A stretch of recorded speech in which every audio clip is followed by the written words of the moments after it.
연속혈당 측정을 사용을 한 분이 한 6개월 정도 썼을 때 안 사용한 분에 비해서 대략 당화혈색소 떨어진 수치가 한 뭐 0.4에서 0.6% 정도 더 떨어지더라라는 결과들이 대규모 연구에서 밝혀지고 있거든요.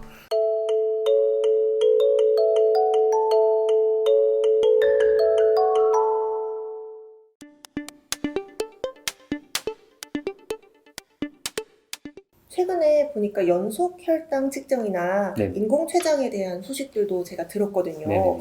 이게 어떤 건지 간단하게 설명해 주실 수 있을까요? 네, 아마 뭐 요즘에 무슨 일형 당뇨 환자분들한테서 보험 된다 그런 이야기 뉴스들도 많이 들리고 아마 그럴 텐데, 그 연속 혈당 측정이 이제 어떤 거냐면은 우리가 사실은 자가 혈당 측정을 많이 하잖아요, 당뇨 환자분들. 특별히 뭐 인슐린을 쓰거나 하시는 분들은 이제 혈당을 측정해서 지금 평소에 혈당을 보면서 약을 조절을 해야 되기도 하고, 또 혈당 보고서 거기에 따라서 내가 생활습관 교정을 해서도 좋게 만들기도 하고, 이제 그런 목적으로 많이 쓰는데, 이게 사실 많이 힘들잖아요. 네. 해보신 적 혹시 있으세요? 아니요. 네, 저는 해봤었는데 아, 상당히 사실은 귀찮기도 하고 좀 아프기도 하고 그런 부분들이 있어요. 근데 이제 이게 이게 어떤 개념이 그래서 나왔냐면은, 우리가 이렇게 찔러서 피를 뽑는 게 아니라 그냥 이제 세포 간질액이라 그래서 혈관과 그리고 그 주변부에 있는 조직 사이에 있는 액체들이 있거든요. 그 안에 있는 이제 당의 수치를 잴 수 있도록 개발을 했어요. 그래서 우리가 여기 있는 팔이나 뭐 배에다가 조그맣게 한 동전 500원보다 조금 큰 정도인데, 걔네를 이제 그냥 붙여 놓으면은 시간이라는 거는 계속해서 당을 이제 측정을 해가지고 그거를 이제 내 스마트폰으로 이렇게 쏴줘요, 데이터를. 그럼 이제 그래프로 내가 그 혈당 정보를 볼 수가 있고, 또 이제 좋은 게, 이거의 장점은 계속해서 내 혈당을 볼 수 있다는 것과, 또 뭔가 저혈당이 올 것 같으면 거기에 대해서도 알람을 줄 수도 있고, 또 내가 계속 이 혈당을 보니까 그거에 따라서 내가 이제 그때그때에 따라서 조절을 할 수가 있겠죠. 인슐린을 조절하든지, 아니면 생활습관 교정 때문에 운동을 더 해서 조절하든지, 그런 것들이 이제 가능하기 때문에 상당히 사실은 유용한 기구라고 할 수가 있기는 하죠. 연구 결과에서도 이제 좋다고 나온 것들이 많이 있어요. 특별히 일형 당뇨 같은 경우에는 연속 혈당 측정을 사용을 한 그룹과, 그리고 연속 혈당 측정을 사용하지 않고서 그냥 자가 혈당을 열심히 하루 4회 4번 이상, 이게 쉽지 않죠, 4번 이상 하는 게. 그렇게 열심히 한 군을 이제 비교를 했을 때 연속 혈당 측정을 사용을 한 군이 한 6개월 정도 썼을 때 안 사용한 군에 비해서 대략 당화혈색소 떨어진 수치가 한 뭐 0.4에서 0.6% 정도 더 떨어지더라라는 결과들이 이제 대규모 연구에서 밝혀지고 있거든요.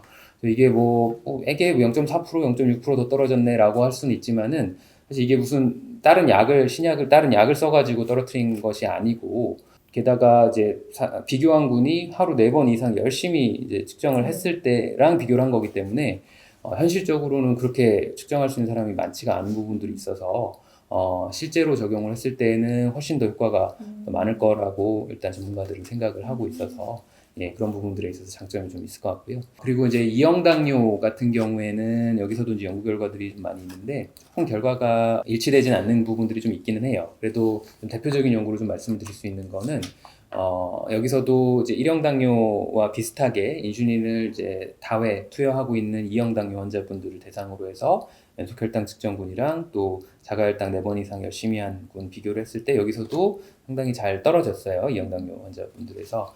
그래서 거의 비슷한 결과들을 좀 보였었고, 근데 이제 그거 말고 인슐린 여러 번 투여하는 사람 말고, 인슐린 뭐 하루 한 번 투여하거나 아니면 그냥 먹는 약으로만 하거나 이런 사람들 대상으로 한 연구가 있었는데, 여기서도 이제 3개월 정도 한 군은 연속혈당 측정하고 한 군은 자가혈당만 하고 했었는데, 확실하게 이쪽이 더 좋게 나왔어요. 당화색소 감소가 훨씬 더 좋게 나왔고, 또 재밌는 거는 그 3개월 이후에 한 1년 정도를 계속 좀 추적 관찰을 했어요. 이제 끊고서 그 다음은 그냥 원래 치료대로 하라고 했는데, 연속혈당 측정군은 그 떨어졌던 거를 거의 계속 유지를 하고 있어요. 조금 오르긴 했지만은 거의 그걸 유지를 좀 하고 있었어서, 그래서 매번 계속 쓰는 건 아니어도 그냥 한 번씩 쓰던지, 아니면 초기에 조금만 써도 그게 이제 몸의 어떠한 생활 습관으로 자리를 잡아서 계속 좀 더 유지가 된다라는 결과들도 있기 때문에 상당히 그래도 고무적이라고 좀 볼 수 있겠죠.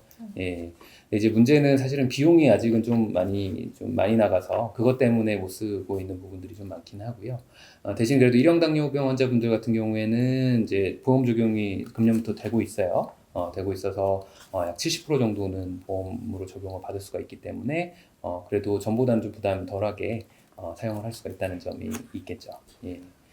그리고 이제 인공췌장에 대해서도 말씀을 좀 드리자면은 우리가 인공췌장은 아까 이전에 이야기 드렸던 췌장 이식이랑은 다른 거예요. 이건 이식하는 건 아니고 우리가 이제 인슐린 펌프라고 혹시 이제 들어보신 적도 있으실지 모르겠는데 그 기계가 계속 인슐린을 이제 주입을 해주는 거죠. 내가 매번 찌르는 게 아니라 그냥 피하에다가 주입을 자동적으로 되게 해주는 건데 원래 이제 기존의 인슐린 펌프는 내가 딱 세팅을 한 대로만 들어가게 돼 있어요. 기저 인슐린 뭐 어떻게 들어가고 식전에 내가 세팅해서 클릭하면은 그만큼 들어가고 하게 되어 있는데 이제 거기서 좀 더 발전을 해서 우리 연속 혈당 측정기가 이제 발전을 함에 따라서 이 두 개를 연동을 해놓은 거예요. 연동을 해서 내가 실시간으로 혈당을 보고 거기에 따라서 그 펌프가 인슐린 주입 속도를 자동으로 조절을 해서 마치 우리가 그냥 정상에서 그 식사하고 혈당 오르면 거기에 맞게 우리 몸에서 인슐린 분비가 조절이 되듯이 얘네도 그렇게 하고자 하는 게 이제 목적이죠. 그게 인공췌장이라는 건데